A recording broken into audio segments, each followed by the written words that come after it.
जय हिंद साथियों। अब हम लोग शुरू करने वाले हैं एक बहुत इंपॉर्टेंट सेशन जो आपके लिए बहुत इंपॉर्टेंट होने वाला है। देखिए, हमने आपसे कहा था कि ये एग्ज़ाम, चाहे आप कोई भी एग्ज़ाम दे रहे हो, आप सीटेट दे रहे हो, केवीएस दे रहे हो, DT+ भी देने वाले हो, सुपर टेट देने वाले हो, यूपी टेट देने वाले हो, किसी भी एग्ज़ाम में आप बैठोगे तो आप उसके लिए आपको प्रैक्टिस तो करनी ही थी। करनी है कि नहीं करनी है? और वो प्रैक्टिस आपको इससे बेहतर क्या होगा कि उसके लिए आपको प्रीवियस ईयर मिले किसी भी एग्ज़ाम का, आपको सेंट्रल लेवल के एग्ज़ाम का वो प्रीवियस ईयर मिल रहा है जो कि आपने क्या किया था, ऑनलाइन पेपर जो सबसे टफ पेपर हुआ था उस पेपर का आपको प्रैक्टिस सेट लगाना है। और हम लोग सीरीज़ के अकॉर्डिंग लेकर के क्वेश्चन को चल रहे हैं और ये आपके लिए बहुत हेल्पफुल होने वाला है। तो एक एक क्वेश्चन को बहुत ध्यान से देखना है। और सबसे इंपॉर्टेंट बात ये याद रखिए कि हम आज क्वेश्चन को ऐसे लगवाएंगे कि मान लीजिए कि किसी का कॉन्फिडेंस नहीं आ रहा है, किसी को लगे कि मेरी तैयारी नहीं हुई है, अगर उसको कॉन्फिडेंस नहीं भी है ना, तो आज के बाद उसको ये डर भी खत्म हो जाएगा। अगर आपको कुछ नहीं आ रहा है ना, फिर भी आप इतना मज़ेदार तरीके से क्वेश्चन को सॉल्व करोगे कि देखिएगा आप ऑटोमेटिक लगाओगे। आपको क्या करना है, क्वेश्चन हम शुरू करेंगे उससे पहले आपको क्वेश्चन को, आपके सामने क्वेश्चन जाए, आपको उसको पॉज करके रोक लेना है। और रोकने के बाद आपको क्या करना है, अपना आंसर देना है। ठीक, उस नंबर का आपको आंसर देना है। उसके बाद से फिर आपको देखना है कि हाँ, मैंने जो एक्सप्लेन किया और मैंने जो आंसर दिया उससे आपको कितना मैच हो रहा है। ठीक, तो हम लोग शुरू करेंगे क्लास को और चलिए शुरू करते हैं इसी के साथ। बस एक एक क्वेश्चन को देखिए, सारे इंपॉर्टेंट क्वेश्चन है। और हमने सबसे पहले इसमें से बाकी के जो तीन जनवरी का जो 15 क्वेश्चन शेष था उसको हम करने वाले हैं। और ये क्वेश्चन में जो टफ पे क्वेश्चन थे हम उसको उठाए हैं पहले। इसके बाद से हम ईजी पे बढ़ेंगे, मतलब निगमन विधि का हम प्रयोग करेंगे। पहले आपको टफ नहीं है, मज़ेदार है। और मज़ेदार इतना बेहतरीन है ना कि आप पहले 2 क्वेश्चन लगाइए, फिर हम वो क्वेश्चन भी आपसे लगवाएंगे जो आपको लगेगा कि आपको नहीं आ रहा है फिर भी आप उसको कर ले रहे हो। आपको हर क्वेश्चन का आंसर देना है और साथ ही साथ आपको ये भी बताना है कि क्या हम इसी तरह से ऑफ कैमरा आपको पढ़ाएं कि ऑन कैमरा आपको पढ़ाएं, मतलब डिस्प्ले के सामने आके जैसे पढ़ा रहे थे वैसे, या फिर ऐसे। ठीक है, जैसे आपको सही लगेगा वैसे आपको कराया जाएगा। चलिए, आपको देखिए उसमें से 15 क्वेश्चन हो गए थे। अब हम 15वें 16वें सभी शुरू होंगे। पहले आप 28वां नंबर देखिए, फिर हम 16वें पे जा रहे हैं, इसलिए क्योंकि बहुत ही अच्छा क्वेश्चन था। हमें लगा कि हमको पहले आपको ये बताना चाहिए। देखिए क्वेश्चन है पहला, इसमें 28 नंबर आपको आंसर देना है। निम्न में से कौन सा बाह्य का एक उदाहरण है? मतलब ये 4 ऑप्शन आपके सामने हैं और कह रहा है कि कौन सा इसमें से ऐसा है जो बाहरी अभिप्रेरणा, एक्सटर्नल मोटिवेशन का एक एग्जाम्पल है। आप अपना आंसर दीजिए, लीजिए आपके पास। ठीक, अब हम आपको बता रहे हैं। देखिए, अगर आपको ये कोई आंसर मान लीजिए नहीं आ रहा है, हम आपको देखिए कितना अच्छा कॉन्सेप्ट बता रहे हैं। हमने आपसे कहा था ना, हमने आपको मोटिवेशन के समय बताया था कि मोटिवेशन एक जगह हम ऑफलाइन पढ़ा रहे थे तो बच्चे कंफ्यूज हो गए थे कि सर ये इंटरनल कैसे, एक्सटर्नल कैसे। हमने वहाँ भी उनसे कहा था, अगर वो बच्चे भी देख रहे हो हमारे ऑफलाइन वाले, उनको हमने बताया था कि देखिए इंटरनल कैसे होता है, एक्सटर्नल कैसे होता है, कॉन्सेप्ट बताए थे। आज देख लीजिए क्वेश्चन कैसे है। ठीक, मोटिवेशन में क्या होता है, देखिए पहले आप कॉन्सेप्ट समझ लीजिए। एक होता है इंटरनल मोटिवेशन, एक होता है एक्सटर्नल मोटिवेशन। इंटरनल मतलब आंतरिक। आंतरिक में बाबू क्या होता है कि आपको क्या करना है ना कि क्वेश्चन को कीवर्ड से पकड़ना है। अगर आपका क्वेश्चन ये बोल रहा है, बाह्य अभिप्रेरणा की बात आएगी, तो बाहरी अभिप्रेरणा वो होती है कि अगर हम उसको किसी पर्पस के लिए करते हैं, क्या करते हैं, किसी पर्पस, किसी उद्देश्य के लिए करते हैं। उसमें अगर ये लगा दिया कि अंक पाने के लिए, उसमें लगा दिया आपको कि उच्च ग्रेड पाने के लिए, नौकरी के लिए, व्यवसाय के लिए, किसी से तारीफ सुनने के लिए, अगर आपको क्वेश्चन ये लगा दे कि इस वजह से हाँ बच्चा कोई कार्य कर रहा है, कोई मोटिवेटेड है, कोई एक्टिविटी कर रहा है, तो वो क्वेश्चन का आपका जानते हो क्या आंसर होगा, वो बाहरी हो जाएगा।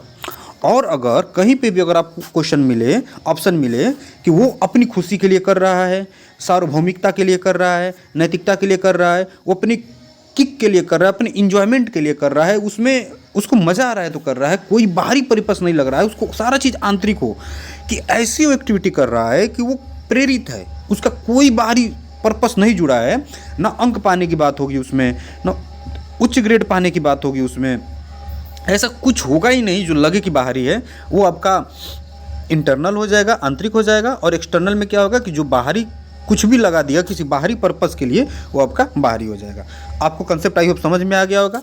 4 ऑप्शन है, अब आपको इसको सॉल्व करने हैं। देखिए पहला ऑप्शन है कि बाहरी विप्रेरणा हमको बताना है ना, हमें कौन सी विप्रेरणा बतानी है, हमें आपको बाहरी विप्रेरणा बतानी है। आप अपने आप लगा लोगे, अगर आपको नहीं भी आ रहा तब आप लगा लोगे। देखिए पहला आपका ऑप्शन क्या है, अपने अधिगम को दृढ़ करने के लिए, मतलब अपने अधिगम को अच्छा करने के लिए शोध करते समय अमन विभिन्न स्रोतों की सहायता लेता है। देखिए क्या कर रहा है कि अपने अधिगम को दृढ़ करने के लिए, बेहतर करने के लिए शोध करते समय अमन विभिन्न स्रोतों की सहायता लेता है। ध्यान दीजिएगा, हमने क्या कहा था आपसे कि बच्चा क्या करेगा, अपने अधिगम को दृढ़ करने के लिए। क्या यहाँ पे कोई बाहरी चीज़ जुड़ी हुई है? देखिए बाहरी मोटिवेशन पूछा ना यहाँ पे, तो क्या यहाँ पे कोई बाहरी चीज़ जुड़ी हुई है? वो अपने अधिगम की बात कर रहा है, इंटरनली चीज़ों की बात कर रहा है।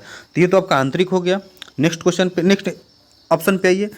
नगद इनाम पाने हेतु रेयान एक परियोजना के लिए विभिन्न स्रोतों की खोज करता है। देखिए हमने क्या कहा था आपसे, क्या चीज़ जुड़ी होगी? कोई ऐसी चीज़ इनाम जुड़ा होगा, बाहरी कोई चीज़ पाने वाली बात होगी तो बाहरी मोटिवेशन, और आंतरिक कोई चीज़ पानी होगी तो आंतरिक मोटिवेशन। तो बाहरी इनाम पाने के लिए रेयान कुछ कर रहा है, इसका मीन्स क्या होगा, ये बाहरा हो जाएगा। ठीक, अब ये बाहरी वाला हो जाएगा तो बाहर मोटिवेशन पूछा ही, आपका आंसर तो यही हो जाना चाहिए।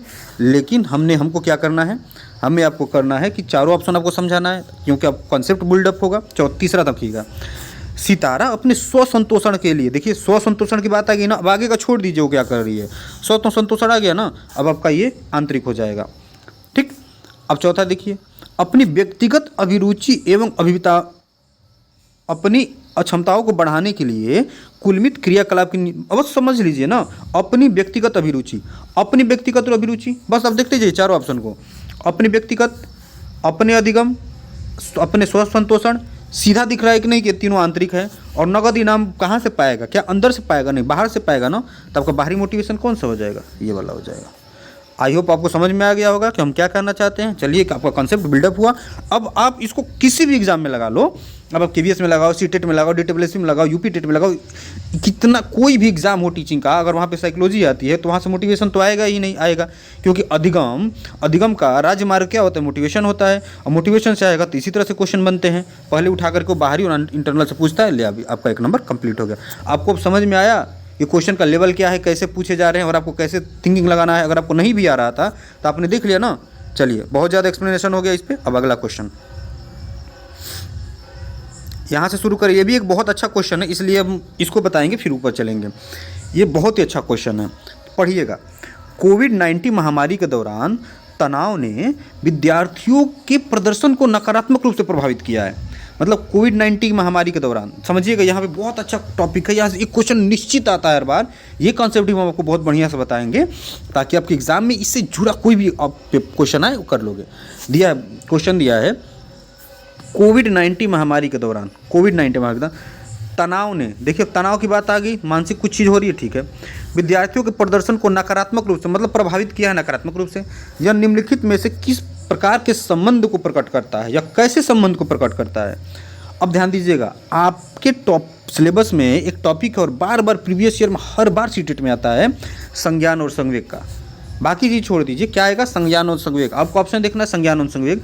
आपको इसकी प्रॉपर्टीज बता दें कि संज्ञान और संवेग, संज्ञान का मीन्स ये होता है कि आपकी मानसिक कुछ भी आप कर रहे हो ज्ञान से, जैसे कि आपकी स्मृति हो गई, आपका कल्पना हो गया, आपका चिंतन हो गया, आपका तर्क हो गया, इस आपका प्रत्यक्षण हो गया, सारी चीज़ें संज्ञान से मानसिक रूप से जुड़ी होती हैं।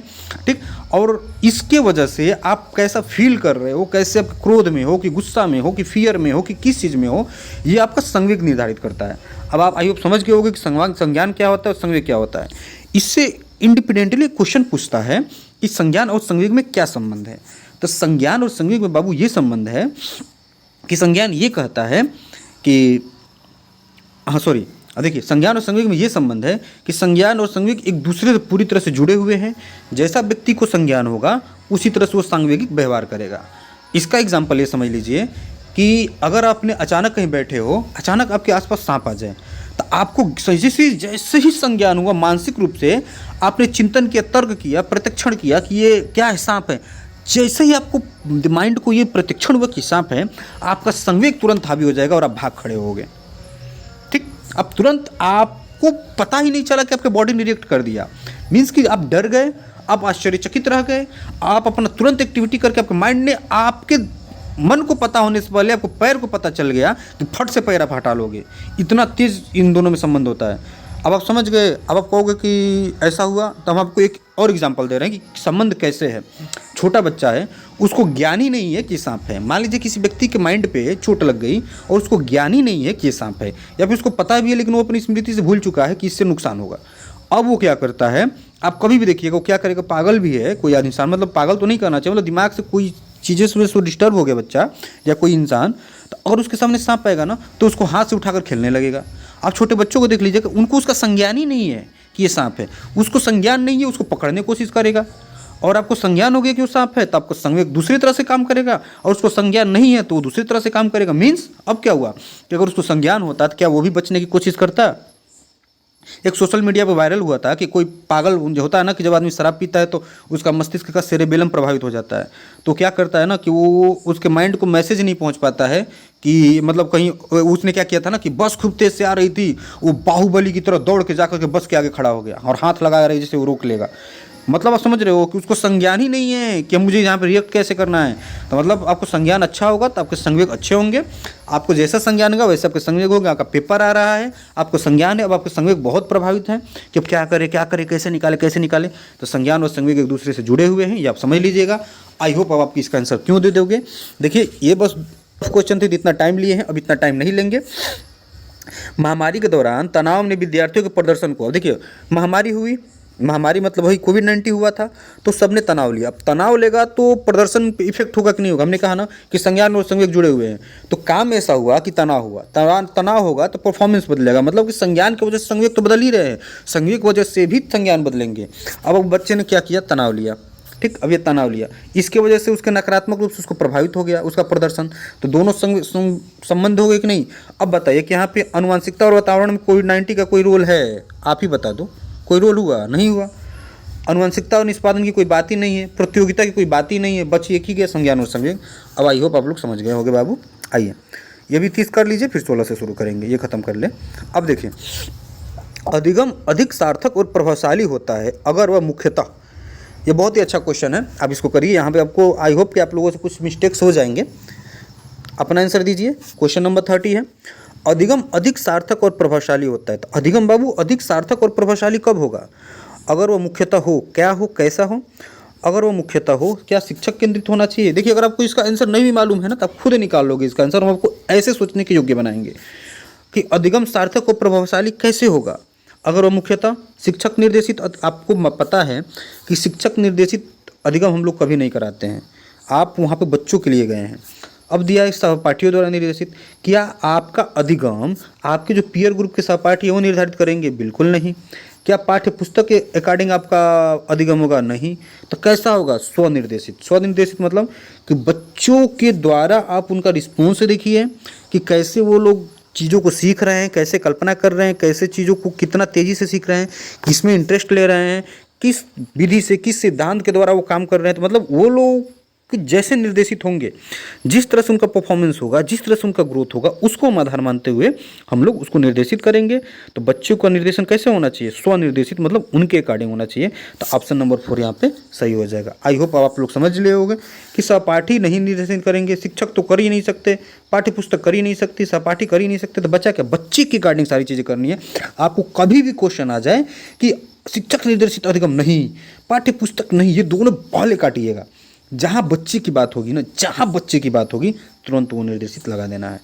अब आई होप आप समझ गए होंगे। चलिए अब हम आते हैं क्वेश्चन नंबर 16 से शुरू करेंगे। 3 क्वेश्चन आपके हो गए, अब आपके क्वेश्चन नंबर 16 से सारी चीज़ें आगे बढ़ेगी। बहुत अच्छे अच्छे क्वेश्चन है, आप लोग भागिएगा मत, बस देखते जाइए कितना मज़ेदार आपको एक्सप्लेनेशन अब होने वाले हैं, ये आपके हर एग्जाम में यूजफुल होगा। क्वेश्चन नंबर 16 ये रहा आपके सामने। पाठ्यक्रम को जल्दी पूरा करने के लिए, पाठ्यक्रम को जल्दी पूरा करने के लिए एक शिक्षिका हमेशा अपने पसंद के ही कुछ बच्चों से उत्तर पूछ लेती है।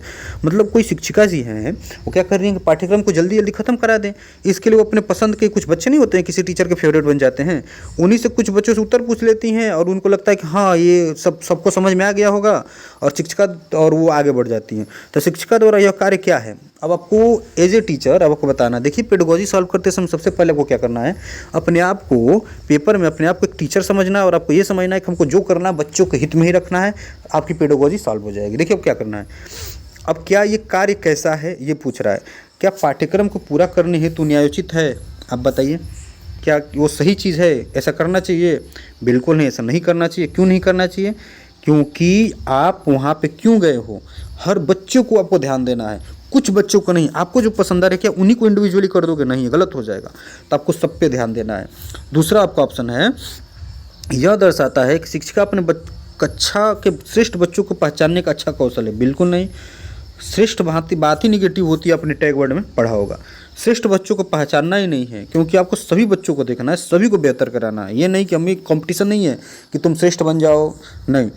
विद्यार्थियों को समान अवसर की उपलब्धता से वंचित करते हैं कि क्या ये बच्चे विद्यार्थियों के समान अवसर की उपलब्धता से वंचित करेगा?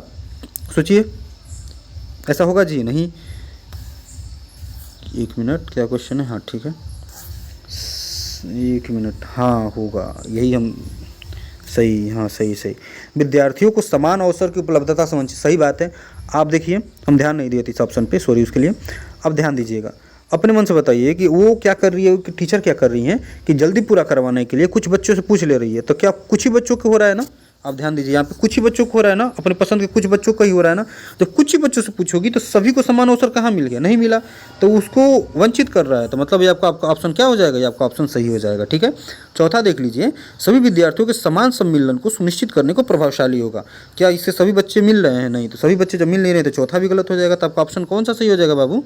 आपका ऑप्शन कौन सा सही हो जाएगा? ऑप्शन नंबर 3 सही हो जाएगा। आई होप आप लोग समझ रहे होंगे एक्सप्लेनेशन को। आपको क्वेश्चन नहीं आता है, चलिए ये नहीं आता है, नहीं आता है, आप बस ऑप्शन पढ़िए ना, देखिए बच्चों के हित के बारे में पढ़िए ना, आप खुद कर लोगे। चलिए क्वेश्चन नंबर 17, अपना आंसर देते रहिएगा। गुणज वैकल्प से जूझते हुए मतलब क्या चीज़ कि कोई कैलकुलेशन वाली चीज़ें हो रही हैं, हम आपको पढ़ाए हुए हैं। कौन सा क्वेश्चन नंबर है आपका? 17। गुणज वैकल्प से जूझते हुए छात्र के समावेशन हेतु निम्न में से क्या महत्वपूर्ण है? देखिए बच्चा क्या कर रहा है? गुणज कर रहा है। हमने कहा था ना कि कैलकुलेशन की बात आएगी, यहाँ पे इसकी इंग्लिश पढ़ोगे आप तो वहाँ पे लिखा होगा कैलकुलिया। किधर गया? नहीं, डिसकैलकुलिया। हाँ देखिए, कैलकुलिया वाली बात आई ना, डिसकैलकुलिया मतलब बच्चों को, देखिए हमने कहा था ना कि कैलकुलेशन करते हो आप। कैलकुलेशन किस में करते हो? गणित में करते हो। तो अगर कभी भी कैलकुलिया वाली बात आ गई, कभी भी कैलकुलिया की बात आ गई, तो कैलकुलेशन आप कहाँ करते हो? गणित में। तो आप गणित वाला ऑप्शन ढूंढ लीजिएगा कि वो किससे संबंधित होगा। देखिए, कार्य पूर्ण करने के लिए सख्त समय बाधाएं निश्चित करना, ये तो कुछ समझ में नहीं, क्या चीज़ है? कुछ नहीं है। गुणज वैकल्प से हमको गणित खोजना है, सीधा समझिए ट्रिक कि गणित खोजना है। विद्यार्थियों को दिश आधारित परिकलन, कैलकुलेटर और गणित संबंधी, देखिए गणित संबंधी आ गया, आपको यही आंसर ही होगा। अब क्वेश्चन में आगे भागना है, अब यहाँ पे हमको समझाना, इसलिए हम रुक रहे हैं। अब तीसरा ऑप्शन है, पाठ्यांश में मौजूद प्रसंगोचित जानकारी को निष्प्रभ ढकने के लिए अतिरिक्त विषय वस्तु, ये कुछ नहीं है, फालतू है, हटाइए, खत्म करिए इसको। विद्यार्थी के अधिगम के आकलन के लिए सिर्फ मानकीकृत, ऐसा कुछ है ही नहीं। आपको क्या खोजना था? गणित संबंधी जहाँ कैलकुलेशन की बात आएगी वहाँ हमारी गणित संबंधी। आई होप आप समझे होगे बाबू।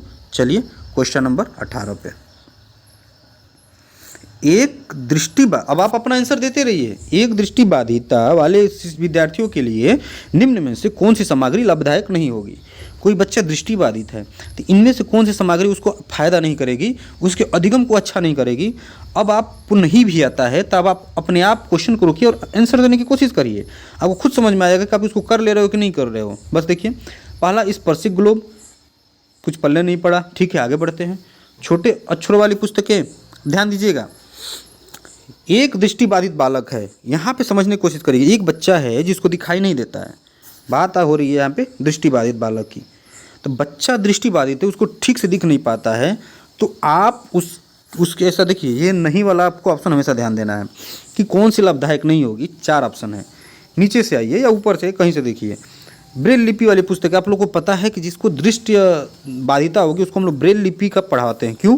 क्योंकि ब्रेल लिपि में क्या होता है कि अक्षर उभरे होते हैं, अक्षर को ऐसे उभारा जाता है, 6 डाट पे सारी चीज़ें डिपेंड होती हैं, अक्षर को उभारा जाता है ताकि बच्चे क्या हो जाए, उसको सीख लें। ठीक, वो लोग फील करें, स्पर्श छूते, मतलब कि 6 डाट पे आपको कोई भी अंक बना दिया गया और उससे वो लोग फील कर लेते हैं और उसको हाथ से टच कर करके वो लोग अपना प्रतिक्षण कर लेते हैं कि कौन सा अक्षर कैसे होगा।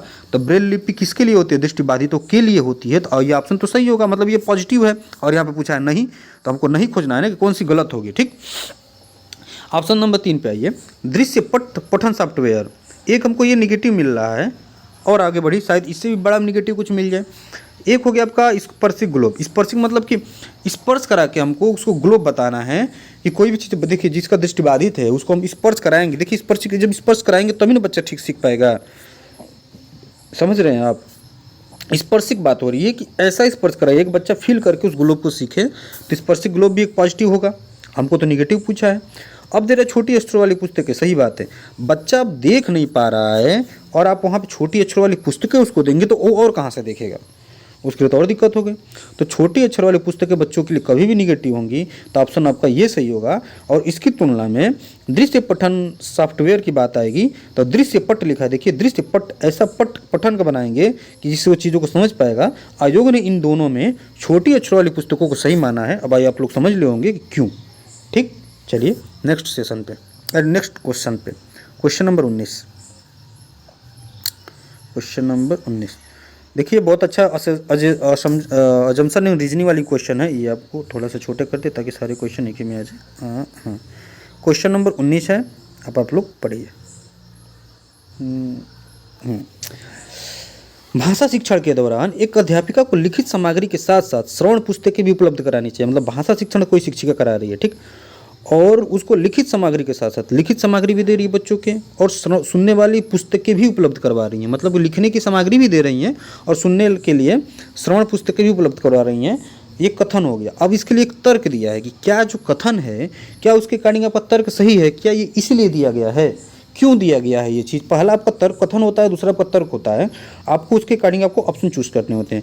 तो बात तो सही है कि भाषा शिक्षण के दौरान एक अध्यापिका को देनी चाहिए, सब चीज़ देनी चाहिए। अब देखिए आगे क्या है, प्रस्तुतिकरण के विविध विकल्प विभिन्न अधिगमकर्ताओं की ज़रूरतों को पूरा कर पाते हैं। मतलब कि विविध विकल्प है कि प्रस्तुतिकरण आप कर रहे हो तो विविध विकल्प में कर रहे हो, अब विभिन्न अधिगमकर्ताओं की ज़रूरतों को पूरा कर पाते हैं विविध विकल्प। मतलब कि सही बात है कि बच्चों को पढ़ाने के लिए कभी रिटेन दे दिए, कभी दृश्य दे दिए, कभी प्रश्रव्य दे दिए, कभी पुस्तकें दे दिए। ये तो अच्छी बात है ना कि विविध विकल्प उनको दे रहे हो, तो उनके अधिगम क्या होगी, अधिगमकर्ताओं की जरूरतें पूरे हो जाएंगी। अब जैसे कि पठन विकारों से जूझते विद्यार्थी, जैसे कि पठन विकार से कोई विद्यार्थी जूझ रहा है तो उसको हम क्या करेंगे, श्रव्य वाली चीज़ें दे देंगे। पढ़ने में दिक्कत है तो सुनने वाले, अभी अपने पिछले क्वेश्चन में क्या देखा था कि बच्चा दृष्टिबाधित था तो हम उसको स्पर्शिक वाली चीज़ें दे रहे थे, ब्रेल लिपि दे रहे थे। दिखने में दिक्कत थी तो ऐसी चीज़ देंगे कि वो महसूस कर सके, सुनने में दिक्कत होगी तो ऐसी चीज़ देखे जिसको वो देख सके। अब आप भाई लोग इसका कथन भी आपको लग रहा है कि हम बात सही है, जैसा कथन है उसके हिसाब से तर्क भी सही है। अब आप अपने मन से बताइए, अपनी आत्मा से पूछिए, इन चारों में से कौन सा ऑप्शन सही होगा। आपको 4 ऑप्शन, ए और आर दोनों सही है, बात तो सही है कि दोनों सही है, और आर ए की सही व्याख्या करता है।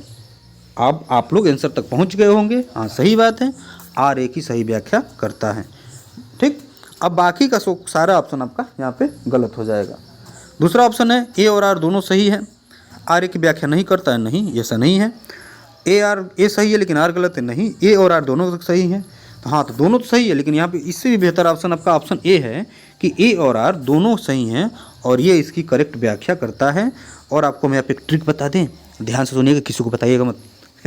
इसका एक ये ट्रिक हमने आपको बताया भी था कि अगर कभी भी कथन और कारण में क्वेश्चन पूछे और आपको क्वेश्चन मान लीजिए समझ ही में नहीं आया, पल्ले ही नहीं पड़ा, तो उस समय आप क्या करोगे कि जब भी ए और आर दोनों सही है और आर ए की सही व्याख्या करता है, ये जब भी सीन आएगा आपको इसी को सही मारना है। अधिकतर क्वेश्चन में अगर आपको क्वेश्चन आ रहा है, हो सकता है कि कोई और भी सही हो, अगर आपको आ रहा है हो सकता है कि एस और आर दोनों सही और करेक्ट एक्सप्लेनेशन ना हो रहा हो तो आप उसको मार दीजिएगा। लेकिन अगर आपको नहीं आ रहा है, डाउट है, तो सबसे पहला वाला मारिएगा, जहाँ भी देखिएगा कि ए और आर दोनों सही है और आर जो है एक ही सही व्याख्या करता है।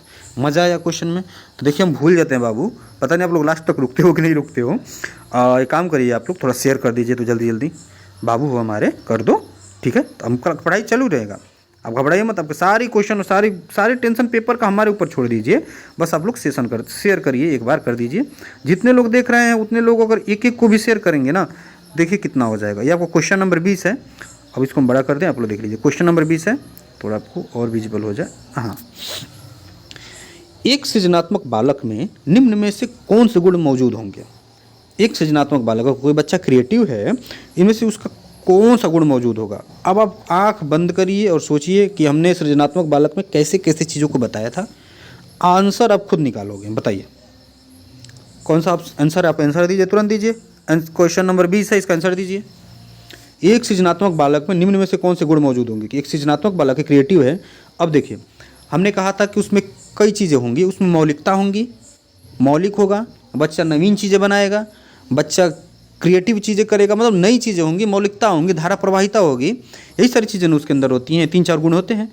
अब देखिए आपको ऑप्शन पकड़ना है और कैसे एलिमिनेट करना है। चलिए हम आपको ट्रिक बताएं कैसे एलिमिनेट करना है। अपसारी और अभिसारी। अपसारी हमने बताया था किसी बच्चे के लिए अच्छा होता है, देखिए अभिसारी है। तो अभिसारी आप भी जानते हो कि अभिसारी चिंतन क्रिएटिव बालक नहीं होते हैं। अभिसारी मतलब होता है एक ही तरह से सोचना, और बच्चा एक ही तरह से नहीं सोचता है। क्रिएटिव बच्चा होगा वो हर तरह से सोचेगा। क्रिएटिव बच्चा हर तरह से सोचेगा। तो अभिसारी आपको गलत हो गया। तब जहाँ जहाँ भी बस ऑप्शन 2 होगा वहाँ वहाँ काट दीजिए, आप बहुत अच्छे से आंसर तक पहुँच जाएंगे। जहाँ जहाँ ऑप्शन 2 है हटा दीजिए। ऑप्शन 2 इसमें है, हटा दीजिए। ऑप्शन 2 इसमें है, हटा दीजिए। ऑप्शन 2 इसमें नहीं है, ऑप्शन 2 इसमें है। मतलब 3 में ऑप्शन 2 है, तो आपका ऑप्शन 2 तो ऐसे ही गलत हो गया। ऑप्शन 2 में कि अपसारी का मतलब ये होता है कि बच्चा एक ही तरह से सोच पाए। जब बच्चा एक ही तरह से आंसर दे पाएगा, सोच पाएगा, तो अभिसारी हो गया। तो बिल्कुल नहीं, ये गलत हो जाएगा। हम 3 ऑप्शन एलिमिनेट कर दिए तो ऑटोमेटिक अब बाकी चीज़ आपको पढ़नी भी नहीं पड़ी। एग्जाम में आपको ऐसे ही फट से लगा के भाग जाना है। अब हम आपको समझाना है, तुम रुक रहे हैं। चारों एक्सप्लेन कर दिया आपको। अब देखिए, अब आपका ऑप्शन नंबर 3 ऐसे सही हो गया कि नहीं हो गया? देखिए सही हो गया। क्यों सही हो गया? क्यों सही हो गया? देखिए आप बताइए क्यों सही हो गया? क्योंकि इसमें ऑप्शन 2 नहीं है। अब देखिए, अब आइए आपके इस क्वेश्चन पे। अपसारी चिंतन।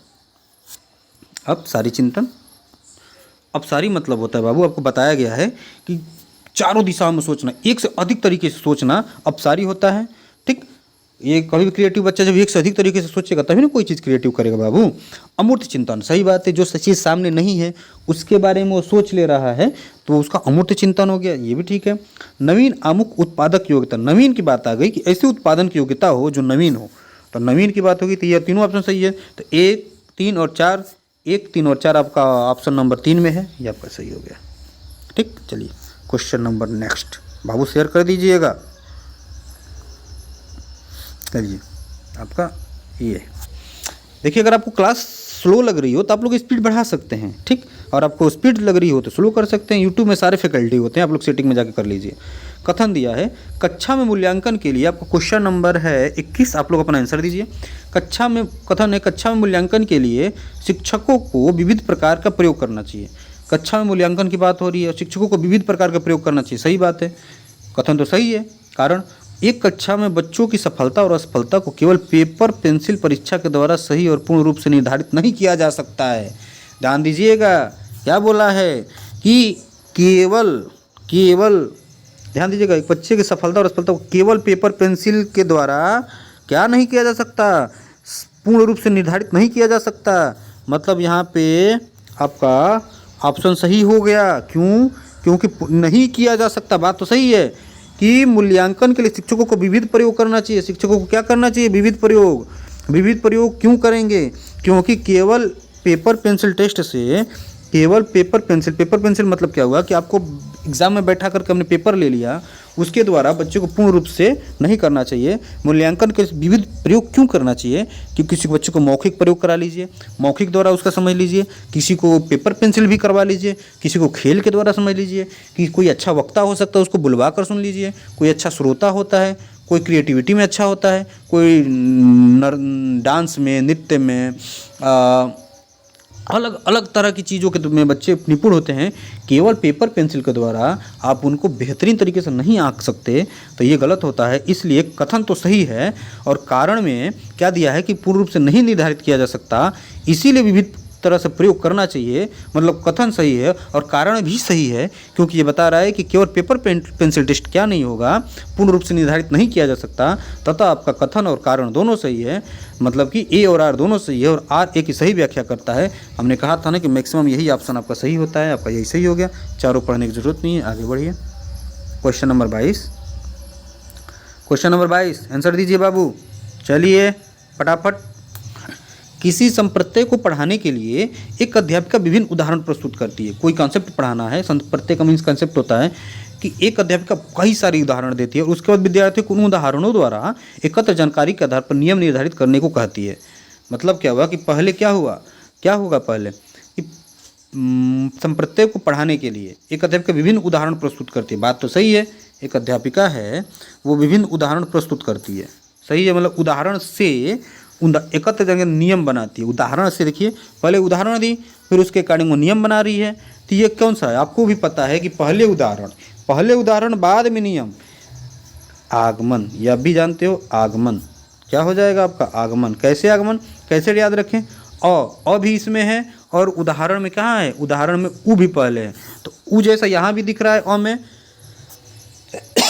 और उदाहरण में भी ऊ जैसा दिख रहा है, और आगमन में भी ऊ जैसा दिख रहा है। तो उदाहरण आगमन ऐसे याद कर लेना, ठीक है।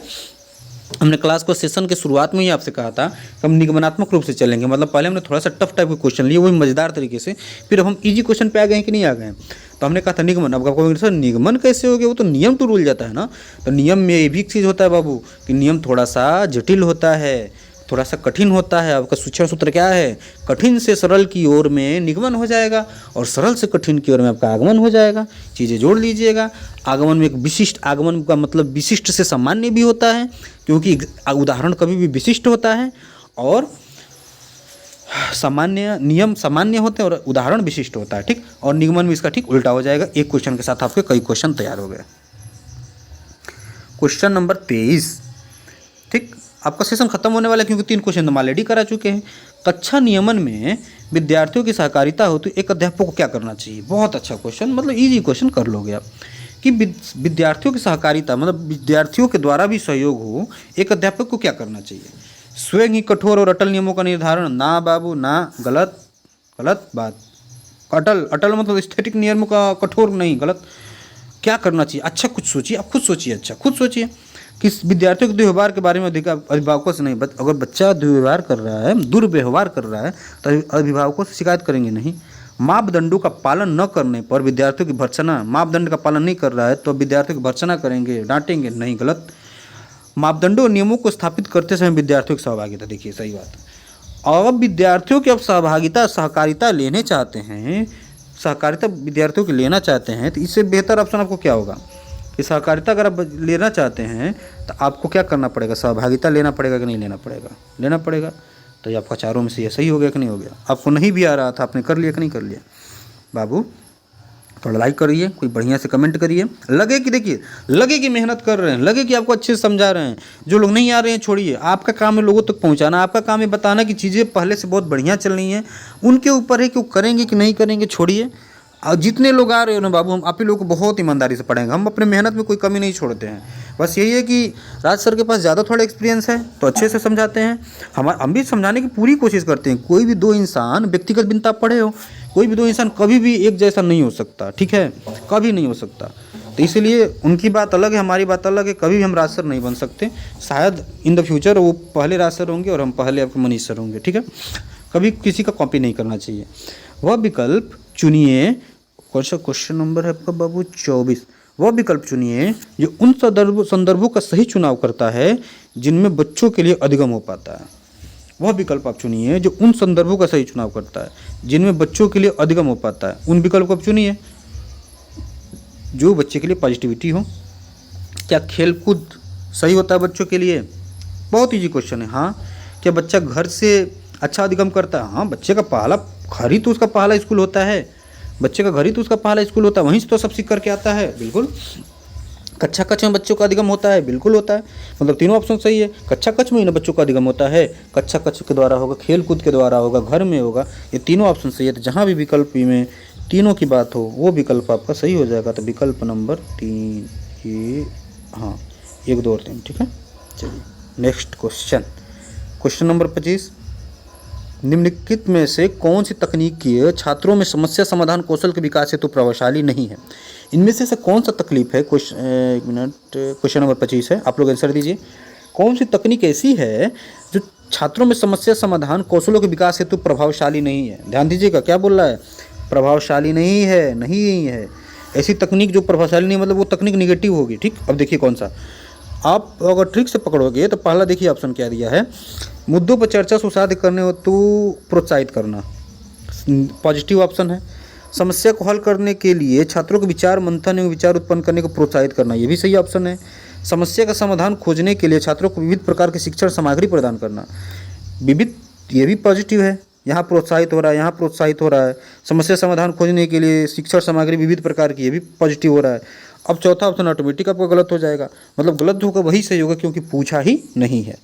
हर समस्या के लिए एक ही जैसी पूर्व निर्धारण, देखिए हर समस्या के लिए क्या एक ही जैसे पूर्व निर्धारण चरण करेंगे, बार बार उस पर बल देंगे नहीं, ये गलत हो जाएगा। तो अगर ये गलत है, पॉइंट निगेटिव है, इसलिए आपका ये सही है क्योंकि पूछा ही गलत गया है। ठीक है। क्वेश्चन नंबर 26 लीजिए, बहुत ही अच्छा क्वेश्चन ये रहा आपके सामने। निम्न में से कौन सा एक संरचनावादी कक्षा का विलक्षण है? इनमें से कौन सा एक संरचनावादी कक्षा का विलक्षण है? अधिगम प्रक्रिया में अधिगमकर्ता निष्क्रिय रहते होते हैं। क्या करे संरचनावादी, मतलब आपको कुछ भी नहीं आ रहा है ना, तब बस पॉजिटिविटी मान में लाइए, हमको इसमें से पॉजिटिव खोजना है। क्योंकि क्या खूब कर लक्षण पूछ रहा है संरचनावादी कि बच्चे ज्ञान को क्या करते हैं, कंस्ट्रक्ट करते हैं, सीखते हैं। तो कौन सा होगा?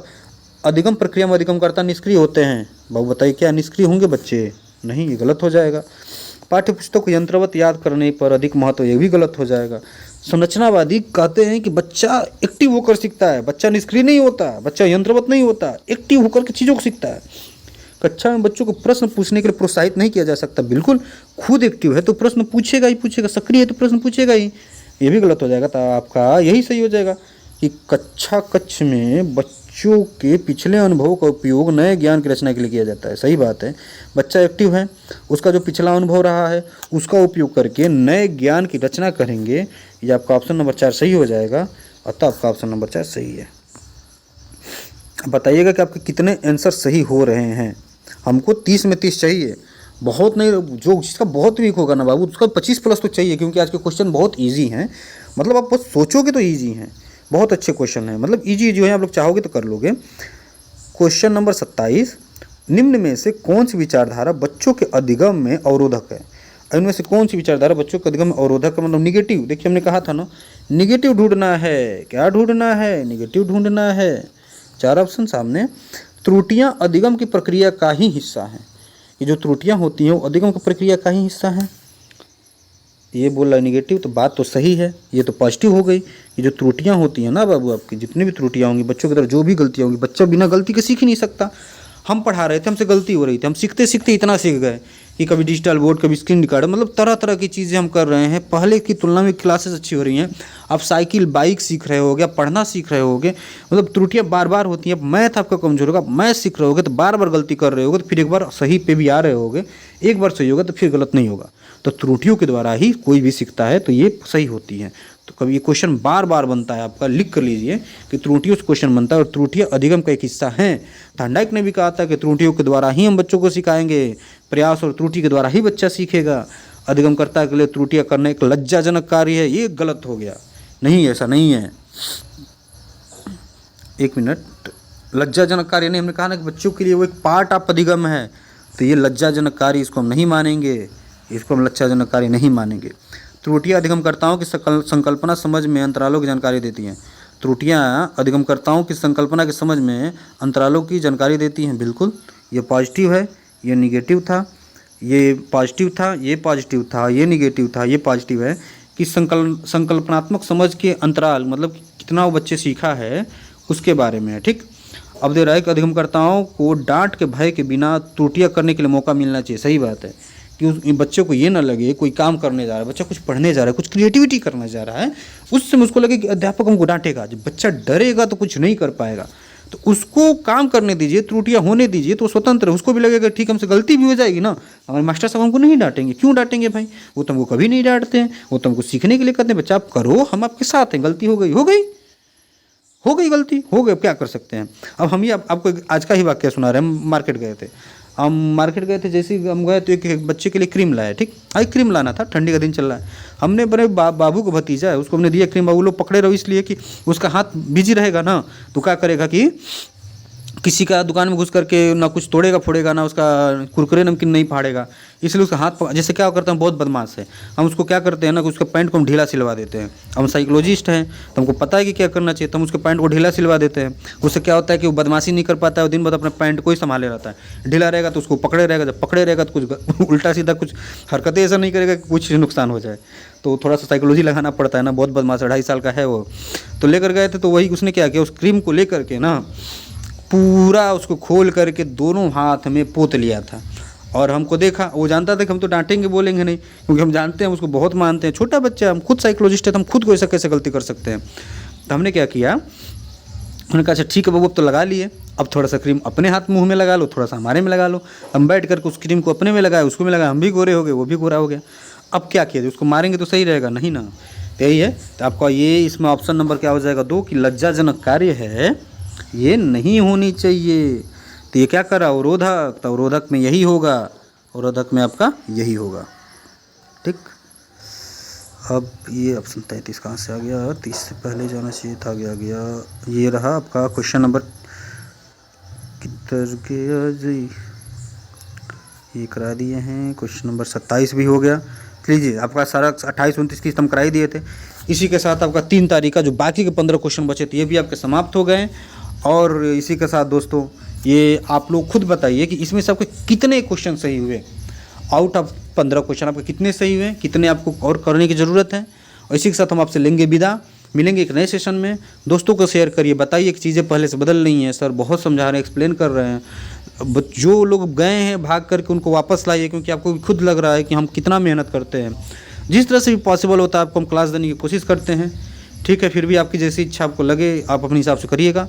फिर मिलेंगे एक नए सेशन में नए शुरुआत के साथ। और आपको साइकोलॉजी में एक भी नंबर का टेंशन नहीं लेना, आप हमारे ऊपर छोड़ दीजिए। आपको पूरे 90 नंबर और 30 नंबर की पैराग्राफ, ये 75 नंबर की पेडोलॉजी, 15 नंबर की आपकी साइकोलॉजी और 20-30 नंबर के पैराग्राफ, यानी 120 नंबर वो हमारे ऊपर छोड़ दीजिए, जो हम कराएंगे। और इसी के साथ हम लेते हैं आपको विदा। फिर मिलेंगे एक नए सेशन में नई शुरुआत के साथ। तब तक के लिए आप लोगों को नमस्कार, जय हिंद।